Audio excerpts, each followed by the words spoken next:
नमस्कार दोस्तों। हाल ही में सुप्रीम कोर्ट ऑफ इंडिया ने जो पश्चिम बंगाल में स्पेशल इंटेंसिव रिवीजन चल रहा है, उसमें जो अभी लगभग 60 लाख विवादित मामले निकल के आए हैं, उसकी जांच के लिए कुछ न्यायिक अधिकारियों की नियुक्ति की है।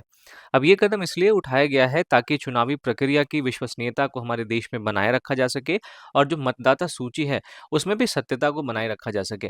दरअसल जहाँ भी इलेक्शन होते हैं, वहाँ की मतदाता सूची को अपडेट किया जाता है। अभी थोड़े टाइम पहले आपने बिहार में भी देखा होगा कि जब इलेक्शन हुआ था तो वहाँ पे भी स्पेशल इंटेंसिव रिवीजन किया गया था।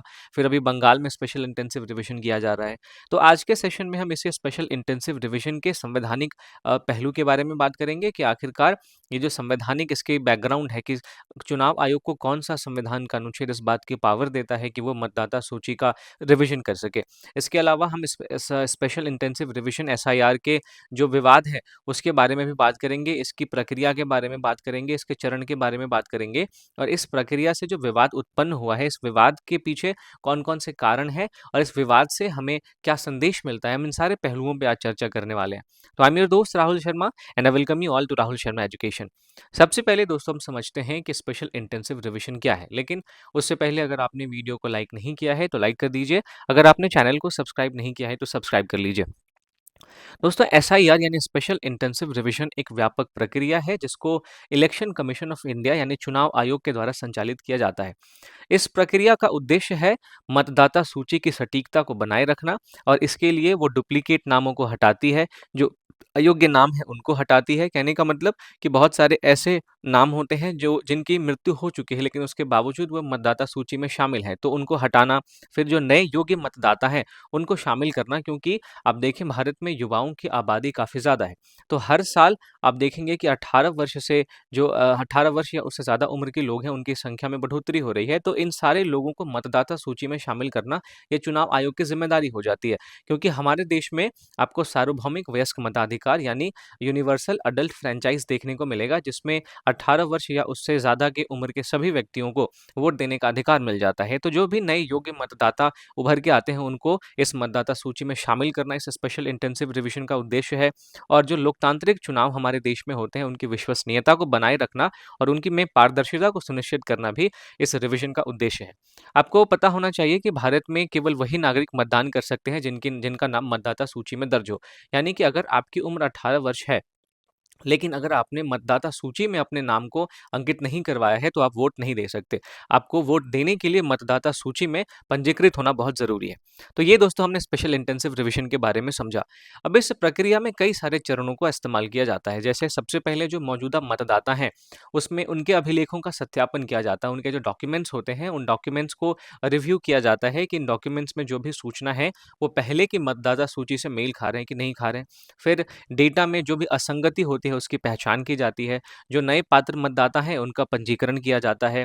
अगर कोई व्यक्ति जो पहले मतदाता था और अब उसकी मृत्यु हो चुकी है या फिर किसी व्यक्ति ने गलत तरीके से मतदाता सूची में अपना नाम शामिल करवा लिया है जो कि अब अयोग्य हो गया है, तो उसके नाम को हटाने की जो प्रक्रिया है वो की जाती है। साथ ही साथ जो व्यक्तिगत विवरण है उनमें जो त्रुटियां रहती है उसमें भी सुधार किए जाते हैं।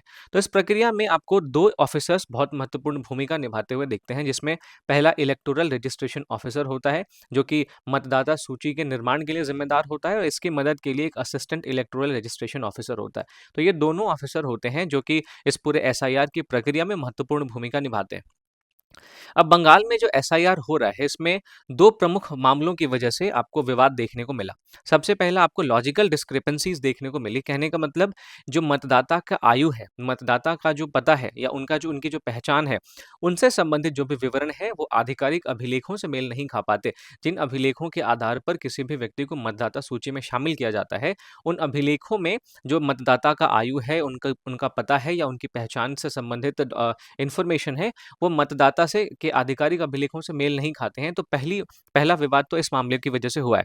दूसरी चीज़, यहाँ पे विवाद का दूसरा कारण ये देखने को मिला कि बहुत सारे ऐसे मतदाता हैं जिनका रिकॉर्ड पहले के सत्यापित मतदाता सूची में जो है उसमें नहीं था या फिर उनके जो दस्तावेज़ हैं उनमें स्पष्ट रूप से नहीं जुड़ता है। तो ऐसे मामलों से संबंधित जो भी व्यक्ति हैं उनको अतिरिक्त दस्तावेज़ प्रस्तुत करना पड़ता है ताकि उनका नाम मतदाता सूची में शामिल किया जा सके। और इसी को हम स्पेशल इंटेंसिव रिवीजन कहते हैं कि जो मतदाता हैं, मतदाता को अगर वो उनकी उनमें अगर कोई भी असंगति है, तो उस असंगति को दूर करके मतदाता सूची को ज़्यादा विश्वसनीय और ज़्यादा सटीक बनाया जा सके। तो ये 2 तरीके के जो विवाद हैं हमें बंगाल में देखने को मिले।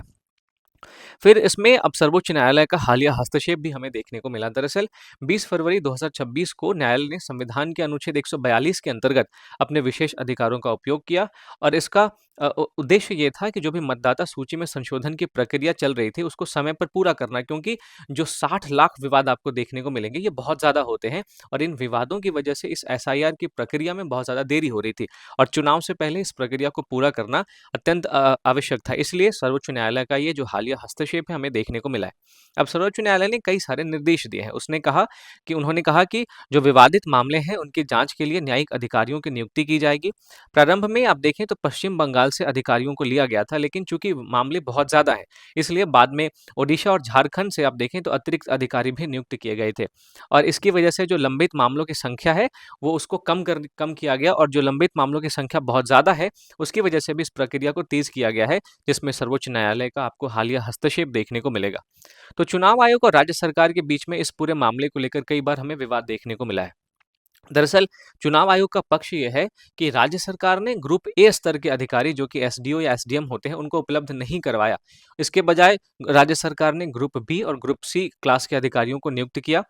तो जो कि ऐसे अधिकारी होते हैं जिनको जटिल दस्तावेजी मामलों का निर्णय लेने के लिए उनके अंदर उपयुक्त योग्यता नहीं होती है। तो राज्य सरकार ने इस बात के अगेंस्ट में आपत्ति जताई और उन्होंने कहा कि आयोग द्वारा माइक्रो ऑब्जर्वर को नियुक्त करने का जो निर्देश दिया जाता है वो एसआईआर दिशा निर्देशों के विपरीत है, ऐसा चुनाव आयोग ने कहा था और इसी बात पर राज्य सरकार की आपत्ति रही थी। तो ये 2 ऐसे मामले हैं। एक तो चुनाव आयोग ने बोला कि राज्य सरकार ने उनको उचित अधिकारियों जो है वो प्रदान नहीं किए और जबकि राज्य सरकार कह रही है कि जो आयोग है उसने माइक्रो ऑब्जर्वर को नियुक्त करने का जो दिशा निर्देश था उसको नहीं माना। तो चुनाव आयोग और राज्य सरकार के बीच इन 2 पक्षों पे आपको देखने को मिलेगा कि विवाद है। अब इन पूरे मामले में सर्वोच्च न्यायालय ने भी कुछ टिप्पणियां की है। जैसे उसने कहा कि चुनाव निकट होने के कारण एसआईआर प्रक्रिया में देरी नहीं होनी चाहिए। जो भी अनावश्यक याचिकाएं हैं वो चुनावी तैयारियों को प्रभावित कर रही हैं। तो न्यायालय ने अपने इन टिप्पणियों में अपने उद्देश्यों में 2 प्रकार के अब देखें उद्देश्य है, उसमें संतुलन बनाने का बल दिया है। एक तो कि न्यायालय ने इस बात पर जोर दिया है कि समय पर एसआईआर भी पूरा हो जाए और दूसरी चीज कि मतदाता सूची सत्यापन की जो विश्वसनीयता है वो भी बनी रहे। तो इन दोनों के बीच में हालिया सुप्रीम कोर्ट के हस्तक्षेप ने संतुलन बनाने की कोशिश की है। तो दोस्तों भारत की चुनाव प्रणाली से जुड़ी संरचनात्मक समस्या इस पूरे विवाद से निकल के आती है। ये जो एसआईआर का मामला है, ये मामला आप देखें तो केवल एक प्रशासनिक मामला नहीं है, ये कहीं ना कहीं हमारे भारत की जो चुनाव प्रणाली में संरचनात्मक समस्या है उसकी तरफ भी हमारा ध्यान खींचती है। दरअसल हमारे संविधान का अनुच्छेद 324 जो है वो चुनावों के नियंत्रण के लिए, निर्देशन के लिए और पर्यवेक्षण के लिए जो शक्ति है वो चुनाव आयोग को देता है। लेकिन चुनाव आयोग के पास आप देखें तो स्थायी प्रशासनिक कर्मचारी नहीं होते हैं। चुनाव आयोग इन सारे चुनावों को संपन्न कराने के लिए केंद्र और राज्य के अधिकारियों पर निर्भर रहता है। इससे संवेदनशील चुनावी प्रक्रियाओं में आप देखें तो स्वतंत्रता और निष्पक्षता को लेकर प्रश्न उठ सकते हैं। तो ये जो संरचनात्मक समस्या है ये हमें भारत में देखने को मिलती है। इसीलिए चुनाव आयोग को मजबूत करने के लिए कई सारे उपाय भी सुझाए जाते हैं। जैसे एक स्वतंत्र चुनावी कैडर बनाया जाए, इलेक्शन मैनेजमेंट कैडर बनाया जाए, जिसमें जो भी अधिकारी होंगे वो केवल चुनाव को मैनेज करेंगे, स्वतंत्र तरीके से जो भी चुनावी प्रक्रिया है उसको लेकर आगे बढ़ेंगे, उसमें निष्पक्षता को सुनिश्चित करेंगे। फिर इसके अलावा एक डिजिटल मतदाता डेटाबेस भी बनाया जा सकता है, जिसके माध्यम से ये जो देखिए एसआईआर का जो विवाद हमें देखने को मिल रहा है, इसमें बहुत सारे ऐसे दस्तावेजों की मांग की जा रही है जो दस्तावेज सामान्य नागरिकों के पास, गरीबों के पास उपलब्ध नहीं होते, क्योंकि वो इतना ध्यान नहीं देते। तो अगर डिजिटल मतदाता डेटाबेस होगा तो इन सारे जो असंगतियां हैं उनसे बचा जा सकेगा। फिर आधार आधारित सत्यापन भी हम कर सकते हैं अपने, और इसके माध्यम से जो विवाद इतने ज़्यादा बढ़ रहे हैं, उन विवादों को हम बहुत कम कर सकते हैं। साथ ही साथ अगर वोटर का रजिस्ट्रेशन करना है, तो हम उसको ब्लॉकचेन पर आधारित भी कर सकते हैं, ताकि इसमें छेड़छाड़ की संभावना बहुत कम हो जाए और इसकी विश्वसनीयता काफ़ी ज़्यादा बढ़ जाए। इसके अलावा हम मतदाता डेटा का एआई आधारित विश्लेषण भी कर सकते हैं और इन सारे कदमों के माध्यम से हम चुनाव आयोग को मजबूत कर सकते हैं। अब ऐसा नहीं है कि हमारे देश में चुनावी समस्या है या हमारे देश में इन सारे समाधानों की बात की जा रही है। अगर हम वैश्विक स्तर पे बात करें, तो कनाडा और ऑस्ट्रेलिया में स्वतंत्र चुनाव चुनाव प्रशासनिक तंत्र है, वहाँ पे चुनाव आयोग के पास उनके अपने प्रशासनिक अधिकारी होते हैं, जो चुनाव आयोग की पूरी प्रक्रिया को बिल्कुल निष्पक्षता और बिल्कुल स्वतंत्रता के साथ संपन्न कराते हैं। कई देशों में आप देखें स्थानीय चुनाव कर्मचारी होते हैं, जो जिनका काम केवल यही होता है कि चुनाव के जितने भी काम हैं, उनको ईमानदारी के साथ करना। तो हमें इन सारे वैश्विक उदाहरणों से सीख लेकर अपने देश में भी एक स्वतंत्र चुनावी कैडर का निर्माण कर सकते हैं। जो तकनीकी प्रगति हम कर रहे हैं, उस तकनीकी का आप देखें तो चुनाव में इस्तेमाल कर सकते हैं, जैसे वोटर रजिस्ट्रेशन में हम ब्लॉकचेन आधारित तकनीक का इस्तेमाल कर सकते हैं।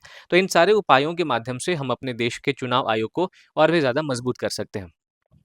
तो दोस्तों इस पूरी चर्चा में हमने बात करी थी सटीक मतदाता सूची के बारे में, क्योंकि एसआईआर का महत्व ही है कि जो भी मतदाता सूची है उसको ज़्यादा सटीकता प्रदान करना।